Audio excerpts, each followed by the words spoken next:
Muy buenos días. Vamos a dar inicio al tema del día de hoy. Como verán allí, se trata de dos procesos cognitivos, la sensación y la percepción. Procesos cognitivos que se dan juntos generalmente y que por lo tanto pueden prestarse a ciertas confusiones, ¿no?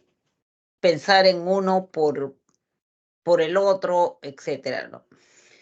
Eh, y que bueno, que nos pueden jugar también malas pasadas, ¿no? Errores.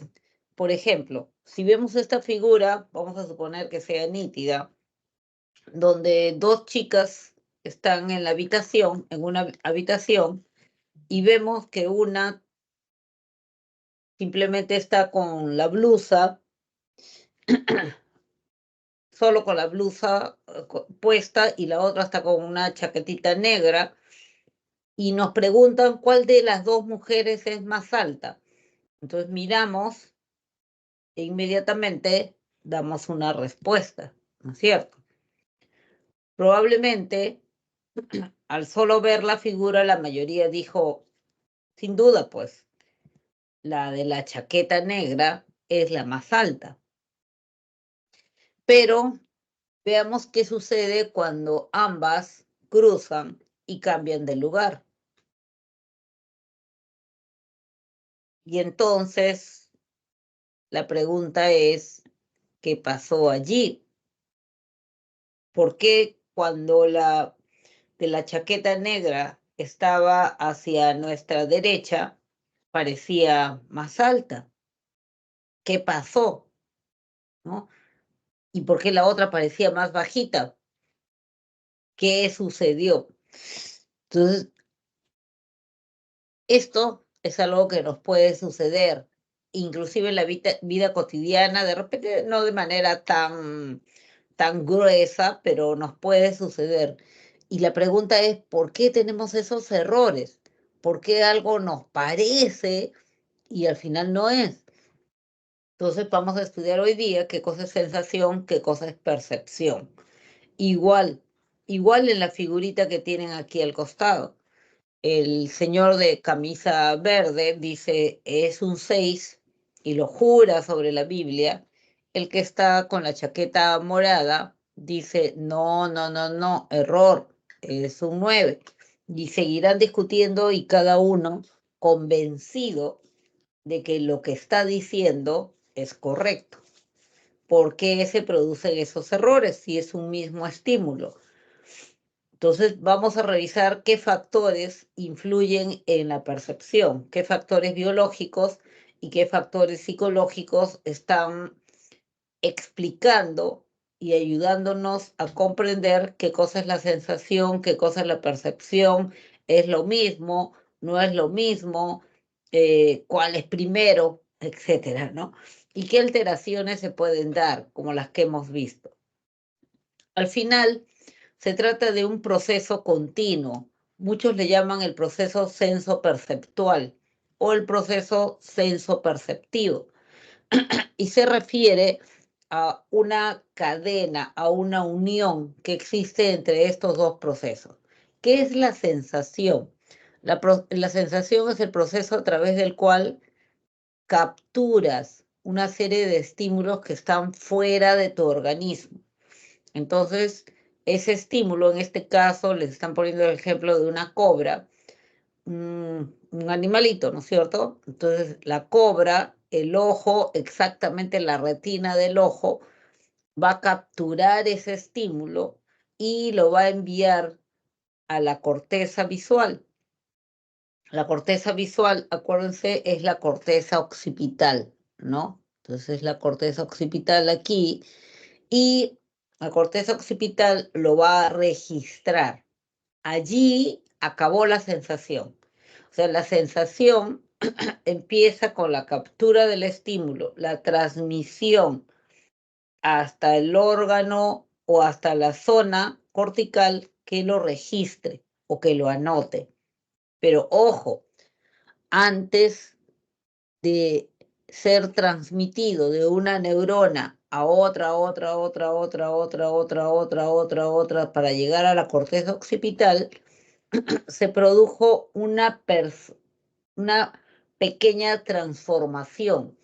Era un estímulo luminoso, porque lo que activa nuestra visión son estímulos luminosos, luz, sombra, colores, etcétera. Y este estímulo luminoso tuvo que transformarse en una señal nerviosa, que como ustedes saben, una señal nerviosa es de tipo eléctrico, ¿no es cierto? Entonces, esa transformación se denomina transducción.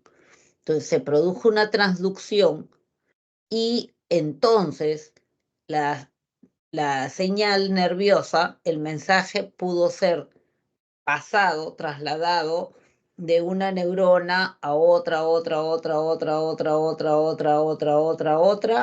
hasta llegar a la corteza occipital donde se registró, ¿ya?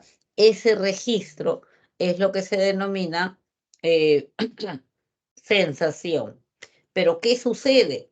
Sucede que además ese estímulo va a generar, va a provocar que se activen. Nosotros interpretamos el estímulo y en este caso diremos, oh, una cobra, y probablemente nos asustaremos, ¿no?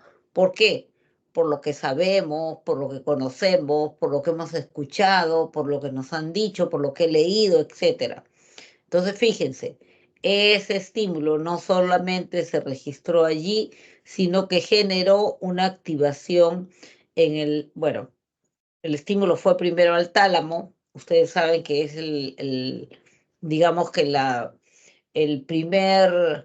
primera estación de todas las sensaciones, y lo mandó al hipocampo para un análisis racional del estímulo. Entonces, para que tú usaras todo lo que tienes en la memoria y reconocieras de qué se trataba, ¿no? De qué se trata, y generaras una emoción determinada, activando la amígdala cerebral. Oh, qué miedo o qué bien, ¿no? Entonces, en este caso fue, oh, qué miedo. Y entonces esta amígdala ha activado el córtex motor, el sistema nervioso parasimpático, para provocar la respuesta de huida o de lucha, ¿no? O le tiré una piedra o salí corriendo de ahí.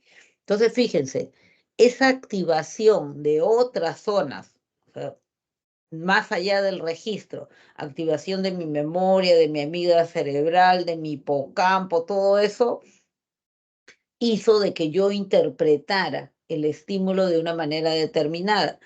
Y a esto es a lo que se llama percepción, a la interpretación que tú haces del estímulo.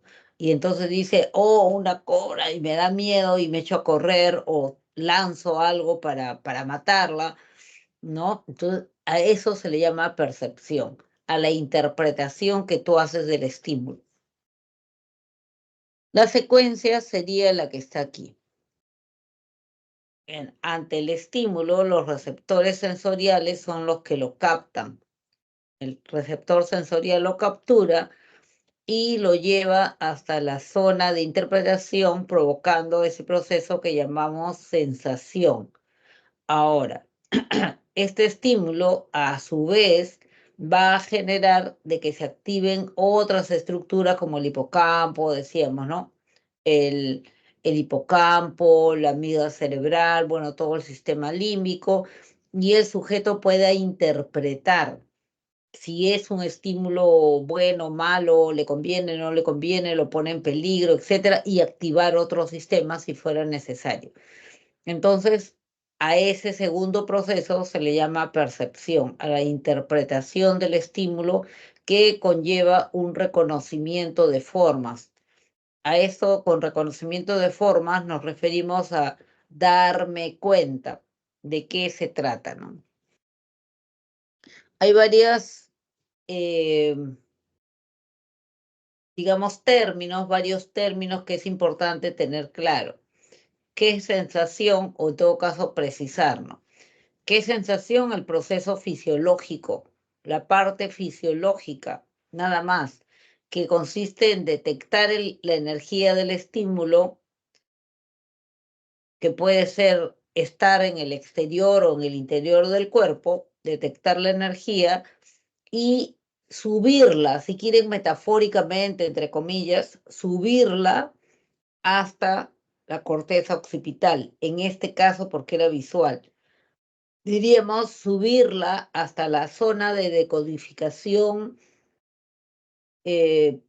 pertinente, ¿no? Si es algo visual, lo subirá hasta la corteza occipital para registrarla. Si fuera algo auditivo, lo subirá hasta el lóbulo temporal, etcétera, ¿no? La transducción, ese término, yo sí recomendaría, apréndanselo, pues. Ese término se refiere al proceso de transformación de energía física cualquiera, señal luminosa, señal sonora, táctil, cualquier energía, transformarla en señal nerviosa. Y esto significa señal eléctrica. Entonces, esos procesos es importante tener claro. Dos términos más que son importantes y están referidos a la sensación particularmente. El umbral absoluto, que se refiere al mínimo de intensidad necesaria para poder capturar el estímulo. Si el estímulo, por ejemplo, aquí presente, acá, si esta cobra fuera diminutita, pequeñita, entonces de repente ni siquiera se daba cuenta. O sea, no cubrió con el requisito de mínimo de intensidad necesaria.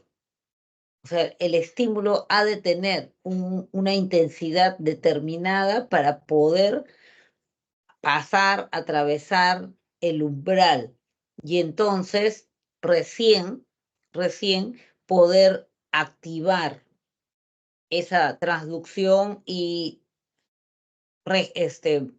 digamos que transmisión de una neurona a otra, hasta llegar a la zona cortical.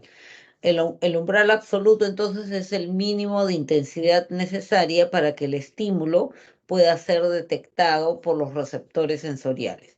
Si no cumple con ese requisito del mínimo de intensidad, entonces simplemente no se detecta. En otras palabras, y casi hablando metafóricamente, no se ve el estímulo o no se escucha, ¿ya? Bien, otro término relacionado con la sensación es el de adaptación sensorial. Le llamamos adaptación sensorial a ese, comillas, acostumbramiento que nosotros, todos los receptores, podemos tener o generar hacia un estímulo que es continuo, permanente, que permanece, que está. Al comienzo reacciono, pero como el estímulo sigue allí, yo me adapto al estímulo. Si quieren, entre comillas y entre paréntesis también, me acostumbro al estímulo. Vamos a suponer, estás ayudando a un compañero que está vendiendo gaseosas en un evento, ¿ya? Está vendiendo gaseosas y tiene un tonel, un barril con bloques de hielo donde ha introducido también gaseosas para que permanezcan heladas. Entonces tú lo estás ayudando, es tu amigo. Y bueno, entonces tú tienes que pasarle las botellas. La primera vez que introduces tu mano en el barril con los bloques de hielo para sacar una gaseosa, sientes que está heladísima, se te congela la mano, ¿no? Ay, chispas, está heladísimo ya. La primera vez. La segunda, un poco menos. Tercera, cuarta, quinta, la décima, la quinceava, ya ni siquiera sientes que está helado. ¿Por qué? Tus células epiteliales, en este caso, se adaptaron, se acostumbraron. Pero en realidad sí funciona el término se acostumbraron, pero en realidad es que las células se adaptaron, o sea, hicieron algo para que no reaccionar fuertemente al estímulo. Fuertemente como que retiro mi mano y ya no saco nada, ¿no? El ejemplo que tienen allí, aunque es gráfico, de repente es más claro, ¿no? Cuando supongamos que llegamos al cine y llegamos tarde, bueno, acaba de empezar la película, pero llegamos tarde y ya está todo apagado. Entonces ingresas a la sala y no ves nada, no ves nada, ¿no es cierto? Pero pasados unos segundos, ¿no? A veces ni siquiera un minuto o un par de minutos, tú ya empiezas a ver poco a poco, a distinguir a las personas que están allí, dónde está la escalera, dónde están los asientos. ¿Por qué? Porque tu ojo, la retina de tu ojo en general, se adaptó. ¿A qué se adaptó? A esa pequeña cantidad de luz que había en la sala. Exactamente lo que pasó fue lo que acá les están mostrando, ¿no? El ojito, en este caso el iris, que era normalmente en la calle o en un ambiente iluminado, era de este tamaño, tuvo que aumentar, dilatarse. ¿Para qué? Para poder capturar mejor la poca cantidad de luz que había y ahora poder, comillas, ver. ¿Se dan cuenta?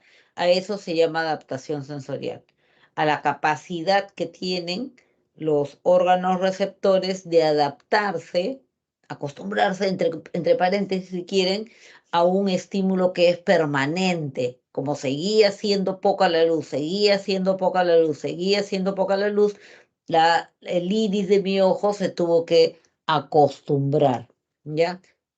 Eso es adaptación sensorial. El ejemplo del hielo, ¿no? De introducir mi mano a un tonel con hielo también es ilustrativo, creo, porque de alguna manera está cerca a nosotros. Bien, entonces ya sabemos, ¿no? Sensación solamente capto, llevo y lo registro en la zona cortical pertinente de acuerdo al tipo de estímulo. Esa, ese proceso se llama sensación y necesita de un umbral, o sea, un mínimo de intensidad del estímulo. Cualquier estímulo yo no lo capturo, tiene que cumplir con un mínimo de intensidad necesario, sea tamaño, sea forma, sea color, sea distancia, sea volumen, pero hay un mínimo. Eso se llama umbral absoluto. Y si el estímulo es permanente, permanente, permanente, entonces yo me adapto. Lo mismo sucede, por ejemplo, cuando viajas a un lugar para quedarte una buena cantidad de días o algunos días y te mueres de frío, pero pasados unos días ya te acostumbraste a ese clima. Tus células epiteliales se acostumbraron a esa temperatura. Bien, en realidad todo lo que llamamos sensaciones es modalidad sensorial. Cuando hablamos de modalidades sensoriales, estamos hablando de aquello a lo que hasta ahora le llamamos sensaciones, ¿no? Los sentidos, vista, oído, olfato, gusto, tacto. Eso nos enseñaron desde la primaria. Bueno, no son 5, son más, vamos a estudiar 8. Y el nombre preciso es modalidades sensoriales, son modos como se siente, por eso se llaman modalidades sensoriales. Y tenemos visión, audición, sensibilidad cutánea o áptica, que vendría a ser la sensibilidad táctil, olfacción, gustación, y están las tres adicionales, ¿no? Sinestesia, sensibilidad laberíntica o vestibular y senestesia o sensibilidad orgánica. Vamos a verlas. Acá tenemos en este cuadrito, que lo tienen también en su cuadernillo, eh, tres informaciones. Uno, ¿cuál es el órgano receptor? En el caso de la visión, el órgano receptor son los conos y bastones. Son células especializadas que se encuentran en la retina del ojo. Los conos te van a permitir diferenciar colores, los bastones te van a permitir diferenciar claro, oscuro. Entonces, el órgano receptor, los conos y bastones de la retina. ¿A dónde llevan la información? Al lóbulo occipital. Eso lo acabamos de mencionar. ¿Y qué te permite diferenciar forma, profundidad y color? La audición. El órgano receptor es el órgano de Corti, que queda en el oído interno, exactamente en la cóclea. ¿A dónde lleva la información? Al lóbulo temporal. ¿Y qué te permite diferenciar sonidos, notas, ruido, volumen, ¿no? Sensibilidad cutánea.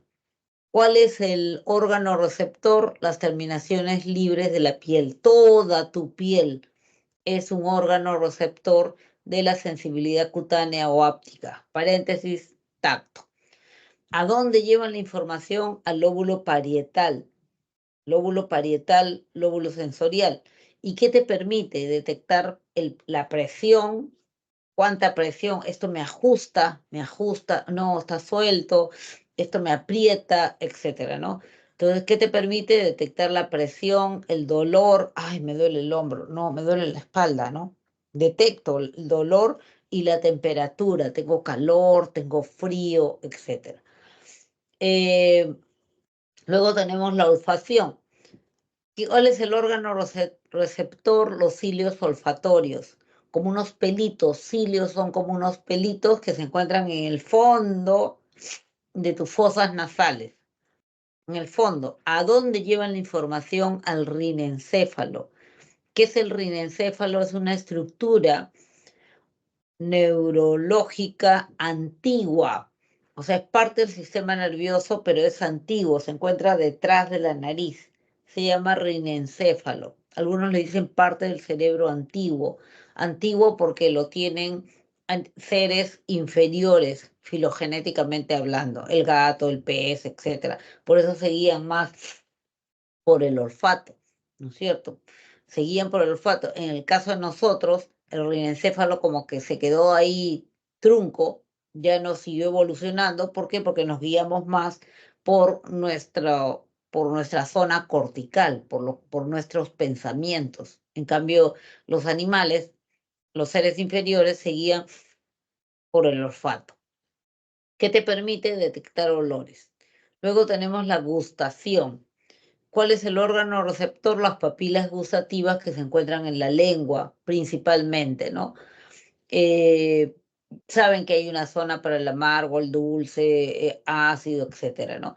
¿A dónde llevan la información? Al lóbulo parietal. Lóbulo parietal, lóbulo sensorial, que te permite diferenciar dulce, salado, amargo, ácido. Y luego tenemos las tres modalidades sensoriales nuevas. Sinestesia, que en algunos casos es traducido como kinestesia, es lo mismo, son sinónimos, y que se refiere a aquella modalidad sensorial por la cual detectamos la posición y el movimiento de las articulaciones. O sea, articulación, tendón, músculo, ¿no? Piel y todo lo que rodea la articulación. Entonces, sin que yo vea, yo sé si mis dedos se están moviendo o están quietos, si están hacia arriba o si están hacia abajo. Entonces, no hay necesidad de que lo vea porque lo siento, lo leo. Gracias a mis sinestesias yo puedo detectar el movimiento o la posición de mis articulaciones. ¿A dónde va esa información? También al lóbulo parietal. ¿Y qué te permite detectar movimiento, postura de estos segmentos corporales? Articulaciones, tendones, músculo que rodea las articulaciones. La sinestesia o kinestesia se desarrolla más en algunas personas que suelen realizar movimientos finos con sus manitos, ¿no? Un artesano, un orfebre, un cirujano que tiene que guiarse por los movimientos y la presión de sus manos. Entonces tiene que aprender a leer, desarrollar sus sinestesias, ¿no? El médico general también, ¿no? Porque te ausculta, te toca nomás y dice, ah, este hígado está inflamado, ¿no? Que no se da cuenta. ¿Por qué? Por el ángulo que forman sus articulaciones. No hay necesidad de verlo. Hoy en día se hacen operaciones laparoscópicas y el médico o el cirujano se tiene que guiar por su mano. Claro, ha entrado una camarita, se está proyectando la imagen en una pantalla, pero la pantalla no representa exactamente lo que está sucediendo allí, sino que lo está agrandando, ¿no? Entonces se tiene que guiar por el movimiento de sus manitos para saber si lo está haciendo bien o no. Luego tenemos la sensibilidad vestibular o laberíntica, que recibe ese nombre porque, bueno, en el tronco encefálico hay unos, digamos, núcleos vestibulares y ahí es donde llega la información detectada. ¿Por qué? Por el laberinto auditivo. En el fondo de la oreja hay un conjunto de huesos que forman el laberinto auditivo y en ese laberinto auditivo hay unas pequeñas células que se llaman otolitos, que tienen como unos pelitos que se llaman cilios. Y bueno, entonces de la posición de esos cilios, tú infieres la posición general de tu cuerpo. Si tu cuerpo está quieto o si tu cuerpo está en movimiento. Si empiezo a caminar, los cilios van a empezar a moverse. Y yo voy a, comillas, leer eso como que mi cuerpo se está moviendo. Si giro a la derecha, mis cilios se van a mover a la derecha y yo voy a leer eso como que giré hacia la derecha, así tengo una venda en los ojos. ¿Se dan cuenta? Entonces me va a informar sobre el movimiento general de mi cuerpo, si está quieto, si está caminando. Y es por eso de que se relaciona fundamentalmente con lo que es el equilibrio. Para mantenerte en equilibrio, tus cilios tienen que estar quietos y tú te das cuenta de eso. Se le llama sensibilidad vestibular o laberíntica. El órgano, la zona de registro es el tronco encefálico. El órgano receptor vendrían a ser los canales semicirculares del oído interno. Te permite mantener el equilibrio, informarte de rotación y aceleración de tu cuerpo en general. Finalmente tenemos la sensibilidad o la modalidad sensorial denominada senestesia o sensibilidad orgánica. Es, digamos que similar a esta sensibilidad cutánea o áptica, pero no en tu cuerpo externo, sino en tus órganos internos. Aquí en la sensibilidad cutánea, ¿no? Te informas, si bien es cierto, es a través de la piel, pero de lo que está pasando en la musculatura estriada. Pero aquí, en la modalidad sensorial denominada senestésica, sensibilidad senestésica o sensibilidad orgánica, te informas de lo que está pasando en la musculatura lisa. La musculatura lisa o musculatura blanca, como también se le llama, es la que forma tus vísceras, estómago, intestinos, etc. Entonces, es por eso que tú puedes informarte, enterarte, darte cuenta de que, ay, me duele el estómago. ¿Y cómo es tu dolor? ¿Te quema? No, no, es como si me estuvieran presionando, presión, dolor y temperatura de los órganos internos, gracias a la senestesia o sensibilidad orgánica. ¿A dónde lleva la información? También al lóbulo parietal. No nos olvidemos, el lóbulo parietal es un lóbulo sensorial, ¿no? También esos movimientos que se dan ahí en los órganos internos se producen muchas veces porque estás con hambre. Cuando estás con hambre, cuando pasó tu hora de comer o sí, de comer, y entonces el organismo, como se ha acostumbrado a realizar la digestión, llámese contracción a una determinada hora y ya pasó demasiado tiempo, empieza a contraerse y eso es interpretado por nosotros, por todos, como que, ay, siento retorcijones, tengo hambre. Cuando tienes sed, igual, o cuando estás cansada. Cuando estás cansada porque me he venido corriendo, tus pulmones se están hiperventilando. Quiere decir, se están llenando de más aire y entonces están presionando las vísceras y eso es lo que tú interpretas como sensibilidad orgánica o senestesia. ¿Alguien iba a preguntar algo? Sí. Sí, profesor, una consulta. ¿Los conos dijo que identificaban la forma o el color? No. Ah, ya, mira, te vas a acordar de eso de una manera bien lúdica, si quieres. Cono empieza, la primera sílaba es CO, co, Ujú. igual que colores. Ah, ya. Conos para los colores, Ujú. bastones para blanco, oscuro, claro, oscuro. Bueno, ¿sí? Ya, ya, profesora, gracias. Ya.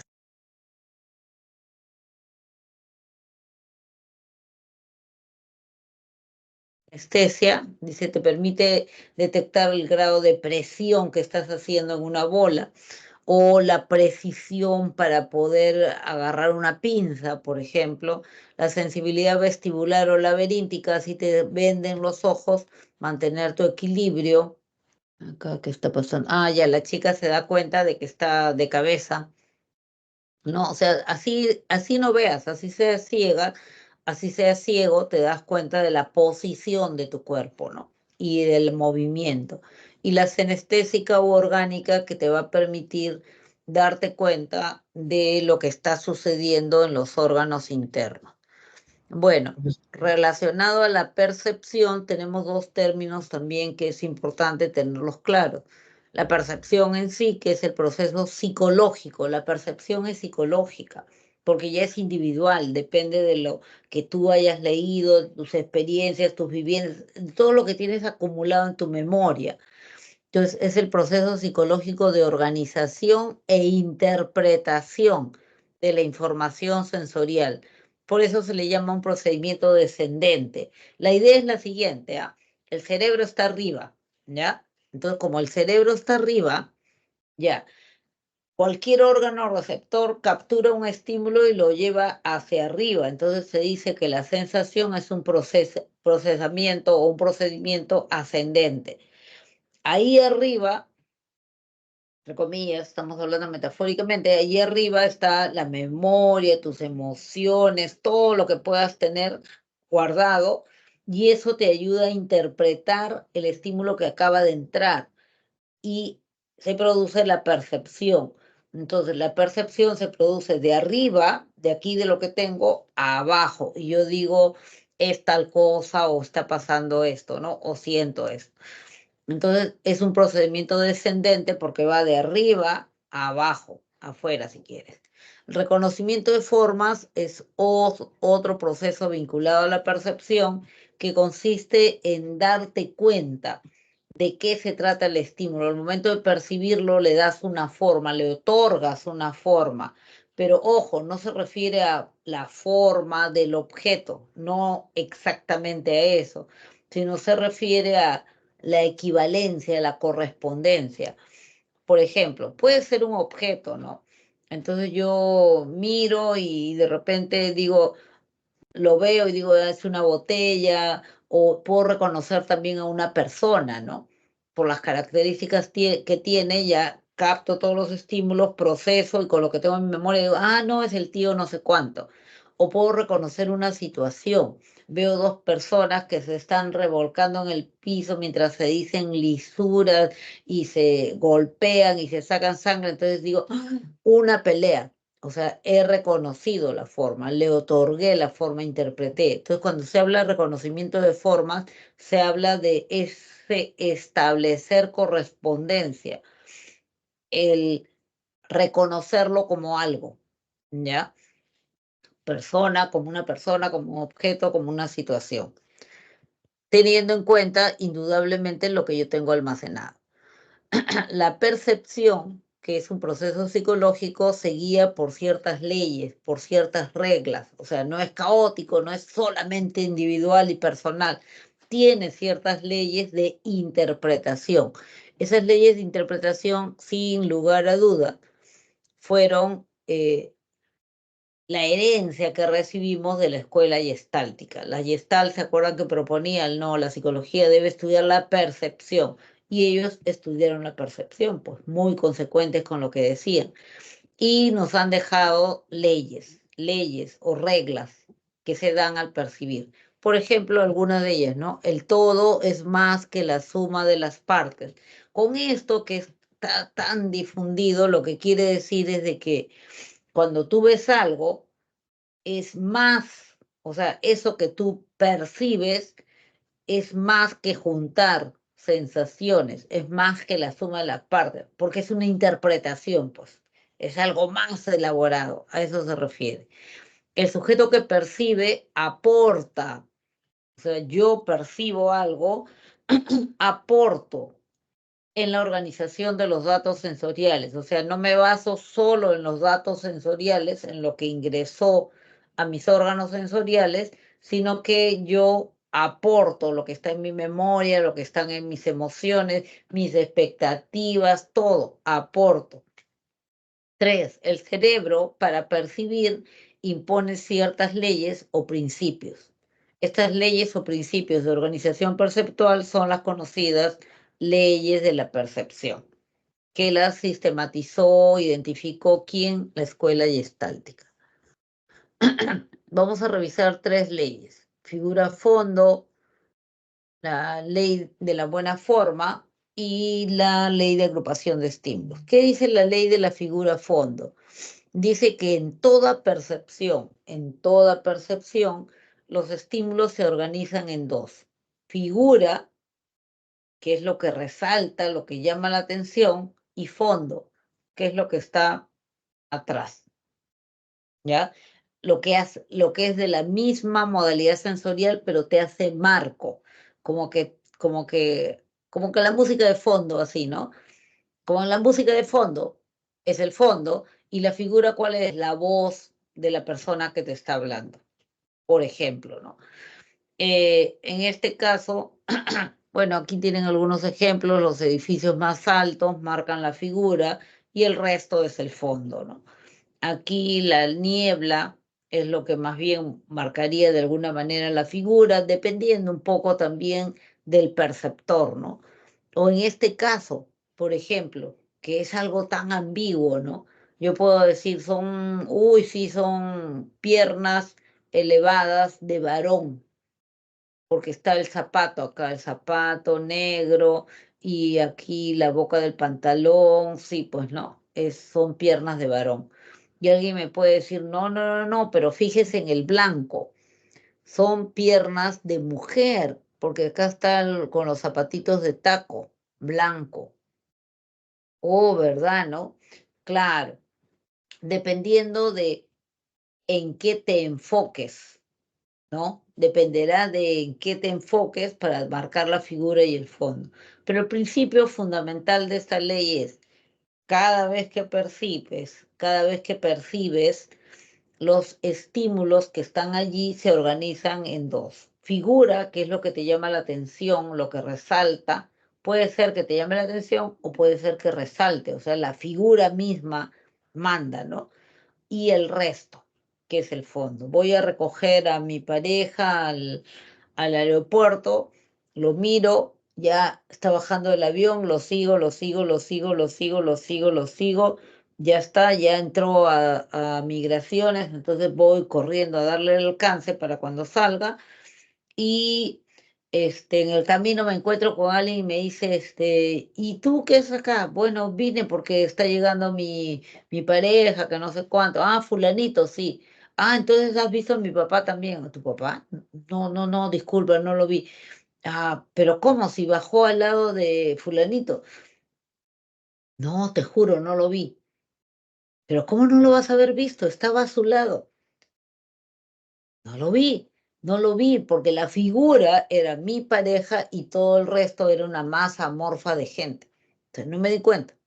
La figura, como decía hace algún momento, a veces es la misma imagen la que te llama, ¿no?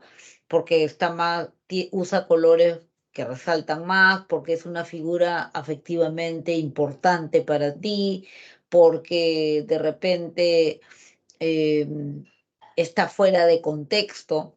Por ejemplo, están en el aula escuchando clases y aparece una persona de repente vestida con una malla amarilla fosforescente.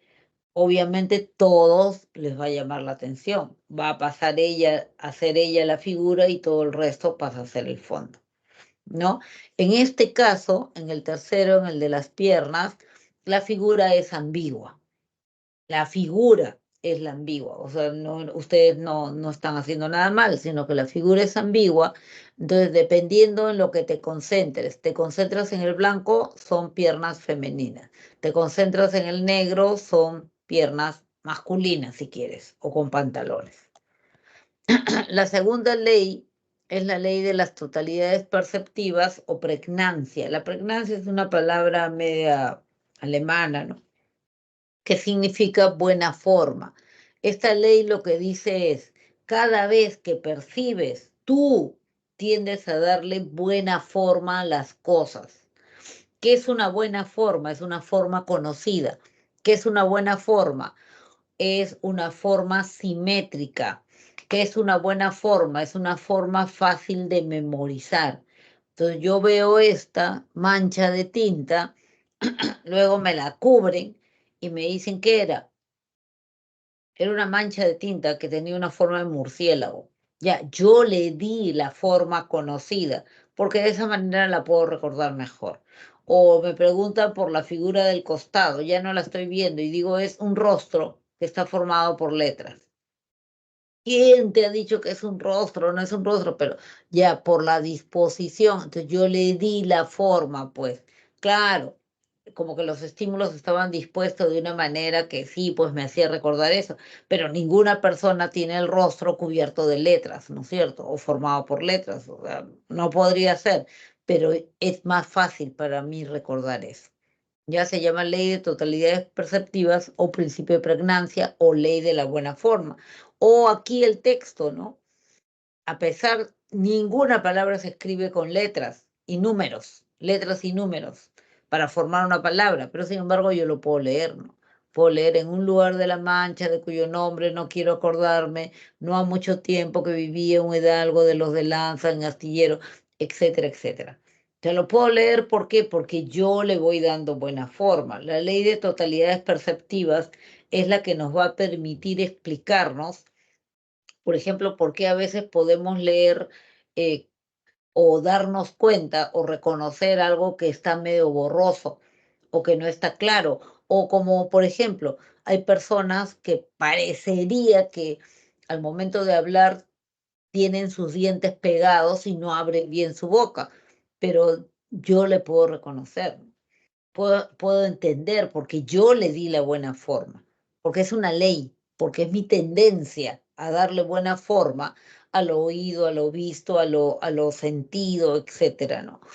Entonces, alguien, no sé, de repente me dice, oye, vamos al cine. ¿Qué? Vamos al cine. ¿Que vamos al cine? Ah, ya. Bueno, yo le di la buena forma porque no habló nada bien, pero yo le di la buena forma, ¿no? Entonces, es una ley, tendemos a hacer eso.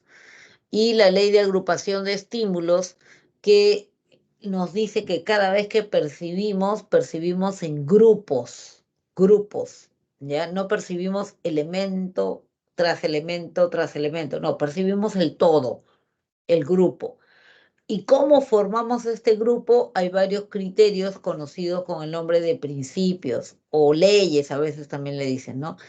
El principio de cierre o completamiento. Entonces dice, cada vez que percibimos, eh, asumimos que es un grupo aquello que si yo le agrego algunos elementos, me completa una figura, que es más fácil de recordar para mí. Entonces, es más fácil recordar aquí a los superhéroes a pesar de que no están completos. Yo lo completé. ¿Por qué? Porque así es más fácil recordarlo, ¿no?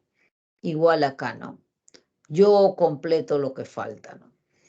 Es el principio de cierre o completamiento. Principio de semejanza. A veces yo agrupo aquellos que se parecen más o que tienen algo de similitud. Por ejemplo, las piedras estaban en el campo.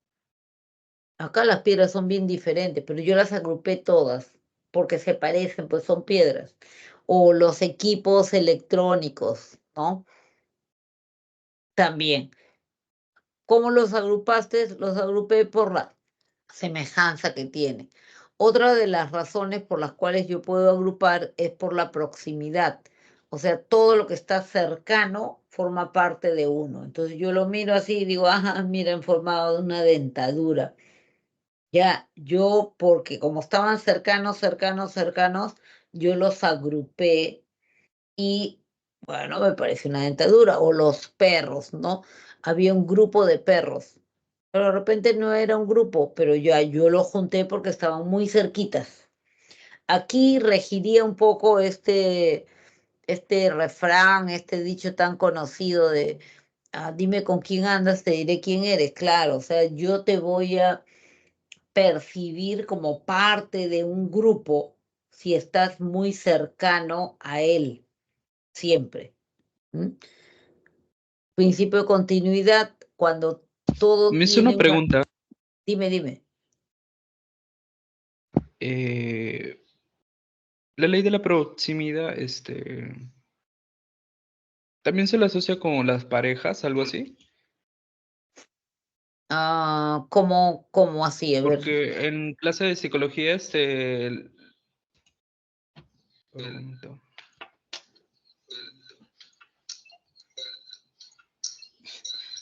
no te Es que no me escucho. escucho. Ya.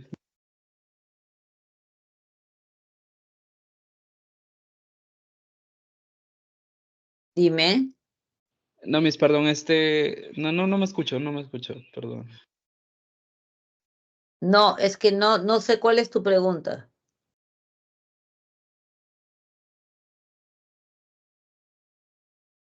No, es que la ley de la proximidad de la clase de psicología, vincular a las personas así tipo, si están saliendo los dos, sería la ley de proximidad como yo decir, que ellos están saliendo o son novios, algo así. Si tú ves a dos personas juntas, Sí, siempre las ves juntas, sí.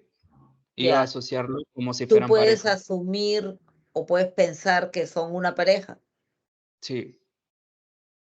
por proximidad. No tanto, no tantos, es más en función a grupos, a que tú al Mm, momento de percibir, o sea, al momento de interpretar, tú ves y tiendes a agrupar todo aquello que tiene algo de similar. Y en este caso hablamos del principio de semejanza, ¿no?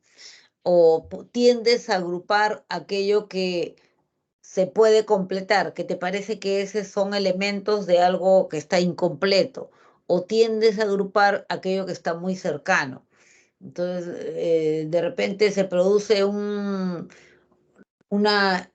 una balacera ahora que está lastimosamente tan frecuente, ¿no?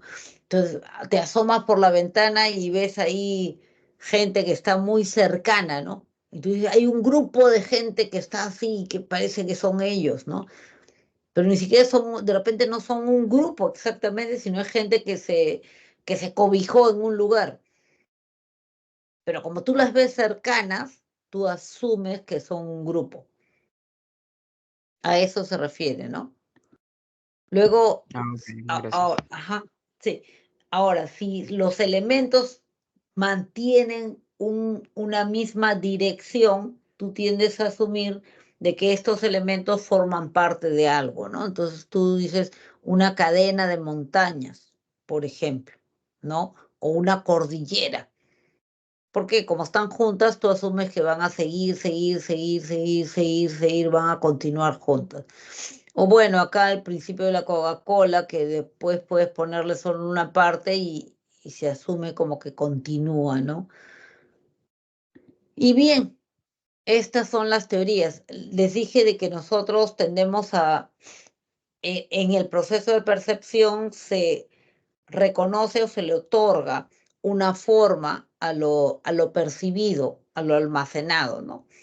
Hay tres teorías que tratan de explicar cómo se da ese reconocimiento de formas.